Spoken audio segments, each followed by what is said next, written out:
to be. Farm living is the life for me. Land spreading out so far and wide. Keep Manhattan, just give me that countryside. All right, welcome this morning to Live from Currituck Extension. My name is Adam Formella. I'm the county's agriculture extension agent. And today we're going to go over a small fruit workshop. This is part one of a three-part series where we're going to focus on caneberry production. Make sure that you check out our descriptions in the link below, or the links in the description below. We've got one for our website, one for an evaluation once we finish this. We have one for our production guide, and then social media. So make sure you check out all of those. Click the subscribe button so that you'll know when we have new videos. Click the little bell so that you'll be notified when we put stuff online. This workshop today is part of a class that I was originally going to teach in March. But I got sick with the flu, and so I've broken it up over 3 live classes. The first one we're going to do today on caneberry production. That includes things like blackberries and raspberries. So we have a PowerPoint that we're going to go along with this today, so we'll try to follow that. But all of this information can be found in the link for the production guide below. Of course, if you have questions to anything that we have, you can type them in the chat and I'll stop periodically to answer those. If you're watching this as a recorded video, just go down to our website. The link is in the description, and send me an email and I'll answer those as best I can. So an overview of what we're going to talk about today, we're going to go over cultivar or variety selection, which blackberries and raspberries grow best in this area. We'll talk about when to plant them, how to plant them, that kind of thing. And then maintenance, which is very important to establish your caneberries. And then we'll talk about some pest control at the end, some ways that you can troubleshoot for the various things that will try to eat your berries. I'll stop periodically, of course. If you have any questions, you can type them into the chat. So we're going to begin talking about some terminology for these. It's a little bit different than our vegetable terminology or our fruit terminology. And the first thing we're going to talk about is how the berries stand. So there's 3 different terms that you see on the screen. There's erect, which means that they're self-supporting. There's semi-erect or semi-trailing. They're kind of synonymous. And that means that they kind of droopy the first year, and then they slowly start to grow up. And the last variety is trailing, which kind of are low-lying or along the ground. You won't see very many of these because they don't produce a high yield. Now, with all blackberries, you can trellis them. And for the semi-erect and the trailing varieties, trellising will help your production and lower your disease. But you don't have to trellis if you don't want to. The other thing you'll see on the screen here is 2 different berries, and they're both black. One is a blackberry, and the other is a black raspberry. And that's important if you're out in the wilderness looking at these berries. How do you know the difference? The blackberry is the one on the left. It has that little part in the middle where it attaches to the stem. The black raspberry, on the other hand, is on the right, and it has that hollow center. So just look for those. I don't encourage anybody to eat these wild berries unless you know where the berries have come from, what's been on them, if somebody sprayed them, that kind of thing. So that's just knowing the difference between blackberries and black raspberries. The other terminology refers to the canes. So these are caneberries. They're berries that grow on the canes. And there's 2 terms. Primocane, which means that it produces the fruit on the first year cane. And so we have that image there. The way that I remember this is prime being first or 1. So that produces the fruit on the first year's cane. And then there's floricane producing fruit on the second year's cane. So I'll go through the image that's on the screen. The green are the primocanes, and that's green growth. That's how you know what a primocane is. They do all of that growth in that 1 year. So they come up, the canes grow. So you have the stems, you have the leaf grow, flowers, and then berries all in 1 year. So that's primocane. Floricane is kind of in the middle there of that picture. They're the brown canes, and that's old growth. Every time you see brown, it's going to be old growth. And you'll notice in the picture the green growth on the floricanes, they have little labels that say fruiting laterals. And that's where your blackberries will grow in the second year, or your raspberries. So that's some terminology. If you have any questions about those, go ahead and add them to the chat. If you're watching this as a recorded video, send me an email. Of course, all this information is in our caneberry production guide, and that link is in the description. The next thing we'll talk about is the cultivar variety selection, and we'll go over planting information as well. So this first chart here, which again is found in our production guide, is for blackberries. And I'll walk you through some of the things. you'll notice there's two red lines through it. Those are the two varieties that don't grow well here, but basically everything else will grow well here. At the top, you'll see that little blue bar that says erect. That's our first group of berries, and it's referring to how they grow. And then there's a small middle area that says semi-trailing. Those are Chester and Triple Crown. So those may need to be trellised for the first year to help them produce good berries. And then the last one is primocane fruiting. And that's a relatively new variety for our blackberries. It means they produce the blackberries again in the first year. Of course, you can look down at the cultivars on the right or the left side, and then you'll see the area that they grow in, the season, hardiness, yield, how much you can expect, and then information about their fruit characters. At the very bottom, when we talk about the Freedom variety, the primocane fruiting, you'll notice that it fruits very late in the season, and that's because it's doing all of its work in 1 year. So you can expect berries sometimes in the fall for those varieties of blackberries. For raspberries, we're a little bit more limited. They grow better in cooler environments, and so we only have two varieties that grow really well here.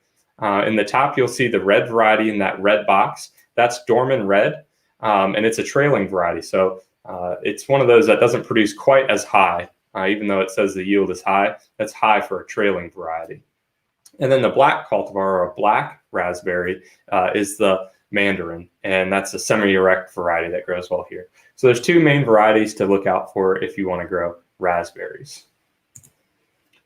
The next thing we need to think about is site selection. Where are you going to put these blackberries or your raspberries? They grow best in full sun, but they can tolerate partial shade. And you'll notice on the screen, there's some stars there. That's because it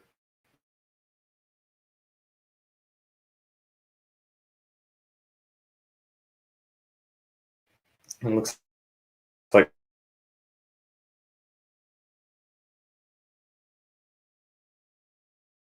y'all can still hear me.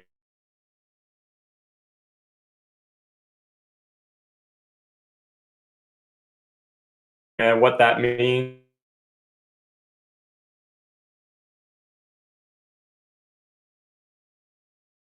most of your plants don't like to have roots that get wet. That's what we refer to as wet feet. And then as far as spacing goes, they need to be 3 feet apart at minimum. If you have semi-trailing varieties or semi-erect, it's the same terminology, they need to be 6 to 10 feet apart. And that's because they're a little bit more droopy. So they're growing on top of each other.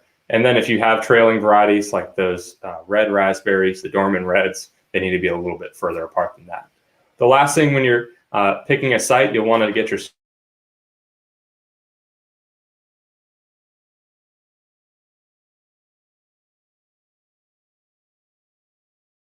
so if you have any questions about that, check out those videos. But that's a great thing to do to see what your soil pH is and how much nutrients you need to add. When we're talking about planting the plants, the best time is really this time of year, early spring. So starting basically in March. Dig a hole that's large enough for the roots to spread out. That's really important. And then you can either mound or amend your soil. And that's important if, like me, you have an area that's really low lying and stays wet. And so we have a video on our channel again about how to plant blueberries, and I go over how to mound your soil and how to amend it. Basically, you'll mix something in like topsoil or some kind of container gardening blend soil, something like that. You'll dig your hole, and then you'll just raise it up slightly. 2 to 3 inches is really all you need, and you'll plant your plant there. That's a great way to allow the water to run off and to keep your roots relatively dry. And then the last thing is to keep your new plants watered. If you tuned in for our transplant video, we talked about the stresses of transplanting plants. It's a lot of stress to that new plant, so you want to make sure that you're adding water to your newly planted caneberry plant. So that's all we have for the planting portion.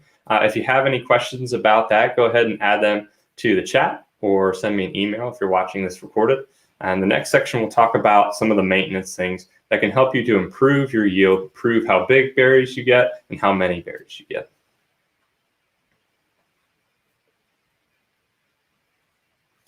All right, no questions, so we're moving on. So the first kind of maintenance is mulching. And when most people hear mulching, they think about things like adding wood mulch, but that's not necessarily the case. The reason that we do mulching is to help reduce the number of weeds we have, which is really important when you're growing primocanes because they're growing all the way up, all of that growth in 1 year. And so you don't want any competition from weeds. It's the same thing for floricanes because they still have that first year cane. It's just for your next year's crop. So the way that we mulch for these is we don't use wood. And the reason is there's a lot of insects and diseases that come with wood shavings that are specific to your caneberries, whether it's blackberries or raspberries. Instead, we use straw, not hay. Straw is just the shaft or the stem of one of our grains, so like wheat straw. The reason you don't use hay is a lot of times it's treated with a chemical that can damage your caneberries. Of course, if you're growing your own hay, you're more than welcome to use that. Plastic works well too. Most people aren't growing it on plastic. That's more of a production practice, but you're more than welcome to use that. And really mulching just helps to reduce your weeds, all the while keeping in moisture for your plants. The next maintenance is pruning, and it's really important to kind of open up that canopy. And I've broken this into two sections, which are blackberries and black raspberries, so kind of the blackberries, and then red raspberries. And the reason is there's two different ways to maintain them. For the blackberries, you're going to pinch the primocanes once they reach 3 to 5 feet tall, which is usually sometime in July or August. And you'll pinch them back, and that allows them to grow laterally. And that's where your berries are going to be on those. And then in the spring, if you have a floricane variety, you're going to prune those back to about 12 inches to 18 inches. Now, it's important to prune before the insects come out. And so that's about February to March, maybe even into early April, although we've had a warm year this year. And the reason is if you prune too late, the plant will send out a signal, the insects will come and attack your plant. You also don't want to prune too early because you might get frost damage. So really the end of February into March is the best time to prune your blackberries. And for your floricanes, you prune them back to 1 foot to 1.5 foot. And then this last point is probably the most important one, and that's to remove all fruiting canes after harvest. And this is really important to kind of allow air into your plants, into your planting, but also to remove any diseased and damaged plants. And we'll talk about that more when we get to the pests section at the end. The next pruning is red raspberries. They're fairly similar. There's some slight differences. The first is that you don't pinch them back. You don't need to do that for raspberries, and that you're going to head them back or prune them to 5 feet tall in February. So that you let them grow slightly taller than the blackberries. And then you just remove the the fruiting canes after harvest. And so if it's a primocane, you let it grow all the way up, fruit sometime in the fall, and then cut the canes back. So that's pruning and some of the maintenance things. The next section we're going to talk about is pest control. If you have any questions about those, feel free to add them in the chat. Check out the link below to the production guide. They explain a lot of these pruning techniques. They have videos too to show you how to do it exactly. And that's a really great tool. And they explain more of why you need to prune these ways. All right, we're going to move on to pest control because we don't have any questions. And I've grouped these into two categories, being small pests and large pests. The small ones being your insects, the large being your rodents, mammals, birds, that kind of thing. Even though some of them, like mice, aren't really that large. And we're going to talk about some of the things that you can do to reduce the number of pests you have. Maybe you already have some of these caneberries and you're having issues, and hopefully some of these tips will help you.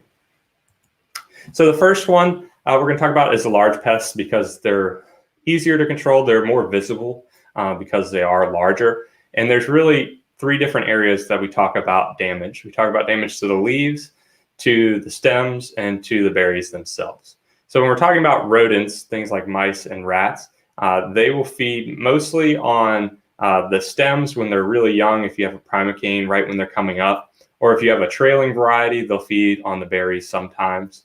The best thing that you can do is just to prune out your plants. If you follow that proper maintenance schedule where you're pruning them, removing the canes that had berries, you'll do great because you'll allow more light into there. If you mulch, you'll reduce the weeds, and that's just an extra food source for the mice, an extra place for them to hide. So both of those methods can help reduce your mice and your rats. When we talk about some of our larger pests, things like rabbits and deer, you can put a fence around them. And again, These are similar to your mice. They feed on the stems when they're really young and they're tender, and deer and rabbits will eat them completely to the ground. So you'll want to watch out for those. Putting a fence up can help, especially for rabbits. Deer can be a little bit more challenging, but just chicken wire fence, something like that can work really well. And then birds can be difficult, especially because you're growing your berries all year. You don't think they're going to be an issue, and then right before you harvest them, they come in and eat all your berries. So what I always recommend is put a net over it. You do this just like in the picture in the slide. I like this picture because it's pretty easy. You don't have to have an elaborate scheme. They just put a T-post in the ground, and then they put a flower pot over top of that, and then put the netting over that. And that way it doesn't rip that netting. You just do this when your berries are starting to emerge after they've flowered. That's a great time to reduce your bird pressure, and then you leave them on until harvest. So those are really your large pests. For the most part, people have been dealing with these for a while, and they're relatively straightforward. The harder pests are your small pests. They're your insect pests. And the reason they're hard is because most people don't really look for them. They don't know what to look for. Most insects look the same to people. And your blackberries and raspberries are really thick, so it's hard to find them if you don't know where to look. So I've broken these down again into kind of where they feed, if they feed on the stems, the leaves, or the berries. And we'll go over some ways that you can help to control some of these pests. These aren't all of the pests that you'll have by any means, but they're some of the most common and can be some of the worst pests to have. So we're going to first start by talking about the ones that damage the canes. Those are the redneck cane borer, the raspberry cane borer, and the raspberry crown borer. Now the top two are beetles. They're long and black, and they have that little red area in them. They'll be hanging out along the leaves and the stem. And the other one is a moth. And if you're a gardener, if you've ever grown squash, maybe you've seen a squash pine borer. It's the same kind of moth. It's very similar. They look a lot like wasps. And the way that all three of these insects damage the plant is they either feed on the stem or they lay their eggs right on the stem, and then the larvae go into the stem and kill the stem. And that makes it very difficult to control because you have to be right there at the stem to find these insects to control them. So a lot of insecticides don't work that well. What you want to look for is things like this on the stem, where you'll notice there's a little bit of brown where they've gone around the stem, and then there's a section, and on the picture it looks fairly large, but in real life they're usually fairly small. And it's a little brown area where they've either eaten in or laid an egg in the stem. And so the best way to kind of get rid of these is just to prune properly. If you're reducing all of your old canes, you're reducing that reservoir of those insects. So these things will lay their eggs sometime in the spring to summer, and the larvae will be in there all summer. If you remove them then in the fall, then you're kind of getting rid of those eggs and those insects. And that's the best way to keep the populations down. That way you're not looking for these little beetles or this moth that's flying around that you only see periodically. So that's really the best way. Once you remove them, you either can chop up the stems or you can burn them. Just make sure that you don't leave them there in your garden. So those are the borers. The next group are the things that eat leaves, and the two main culprits are Japanese beetles and then a category I call leaf rollers. There's a couple out there, but basically they're caterpillars that feed on the leaves and they roll them up. And you can kind of see that there in that image. There's a little bit of web and it's starting to roll up that leaf. These pests usually aren't a huge issue, and there's some debate whether feeding on the leaves actually damage your yield. But if you get a lot of Japanese beetles, I know you'll be concerned, and I would be too. So we'll talk about some ways that you can kind of control these. And I get a lot of flack for this one, but Japanese beetle traps are great. A lot of people say that they don't work, but I've seen them capture thousands of beetles and remove them from vegetables. So I do know that they work well. The problem is you have to make sure you're putting them out properly. So these traps, you can get them at a box store, things like Lowe's, Home Depot, Walmart, that kind of thing. And they have a little hormone in the top that you put on the yellow part, and that draws the beetles in. The problem is if you put them too close to your plants, it'll draw the beetles into your plants. And so you need to put your trap about 50 to 75 feet away from your raspberries or blackberries. Keep them away from trees and shrubs. So if you can keep them in the open, that works well. And then you want to put them on a post. I like wooden tomato stakes because then the beetles will land on that and then they'll fall into the trap. The metal ones, like in this picture, can work all right too, if that's what you've got. But then the heat from the day will toast those beetles. So that they work really great there. For leaf rollers, you shouldn't get large numbers. So really hand removal is the best thing you can do because it can get hard to treat them in that kind of curled up leaf web. There are insecticides, however. BT is a bacteria that you can spray. It's organic, and the caterpillars will feed on it, and it'll only kill caterpillars. It's specific to caterpillars, so you don't have to worry about killing bees. So you can have some effectiveness with that. And things like 7 dust work well for raspberries and blackberries for Japanese beetle if you get large numbers. But Japanese beetles, I think the best way to control them is with the traps. So those are your leaf feeding insects. The last one, and kind of to end on a slightly sour note, is the spotted winged Drosophila. And we'll talk more about it in a second, but it's a fruit fly. Most fruit flies feed on rotten fruit and that kind of thing. This one's a little bit different because it's an invasive, and it can lay its eggs in fresh fruit. And so if you've ever been to the store in the past few years and bought blackberries, raspberries, blueberries, it's likely, if it came from the southern part of the US or South America, that it was infested with these flies or their maggots, which is kind of a gross thing to think about. And hopefully it doesn't deter you from planting blackberries or raspberries. But these flies come, they lay their eggs in the berries. They're very small, so it's hard to see. And oftentimes you don't really notice the damage. So you don't even really know that they're there. So that can be a plus. You don't know that the flies are there. But it's a little bit odd to think about. So what you want to look for when you harvest your berries is something like this image here, where when you flip it over, and this is a blackberry, and notice by the little stem there, or the part from the stem, that it's kind of squished, and you'll notice a little bit of juice. That means that the fly has laid its eggs in there. You can see this from stink bug feeding as well, so just be aware of that. But what you can do if you don't want to eat these is get rid of them. You can freeze them for a couple of days and then throw them away. That way you don't let the flies hatch and infest more of your raspberries or your blackberries. If you put them in the fridge after you harvest, it will slow the growth. So if it's just been had eggs in it, you won't notice those eggs when you eat them in the fridge because they're not going to grow anymore. If you put them in the freezer, it's going to kill everything in there. And then you can blend it up in a smoothie and you won't realize. But really the best way to get rid of them is with a mesh. I know that's what everybody wants to know. How do I prevent these from coming on my plants? If you put a mesh screen over them, and they sell a lot of them out there for insects, something that's smaller than 1 millimeter, those work really well. And what I always recommend is to put them out when you're putting out your bird netting. It's about the same timing after the flowers are done and you start to notice berries are coming up. These flies will only attack the berries that are ripe or almost ready. So just watch out for that. And then you can put that netting out over top when you put the bird netting out, and hopefully you won't have issues with flies. But again, you have to make sure that it's goes all the way to the ground because the flies will get in there. So just make sure that you're watching out for that. The insecticides for this, because I always get those questions, what can I spray? There's a number of things out there, but it's tough because you have to spray those little flies and get all of those little berries. But you can spray some, and you can just contact me if you have questions. Usually it's tough though because you have to spray every 7 to 10 days for a month or so. So it can be difficult to control.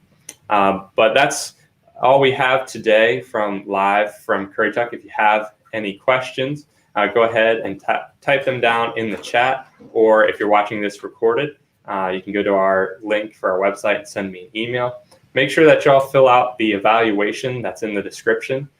We have information. We take that information and we use it to change our programs, change these videos to do what you guys would like to see, whether that's pruning or maybe you want to learn how to cut flowers. We can do all of that. So we really appreciate you doing those evaluations. Check out all of our links in our description, especially the one for the production guide today.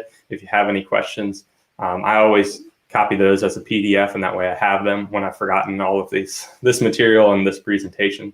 That way you have that. And make sure that you tune in tomorrow. Ms. Cameron Lowe, our County Extension Director, will be in to talk about how extension and the resources that we have, how that is effective for the coronavirus or COVID-19 So she's going to talk about that tomorrow at 11:30. I hope to see you there.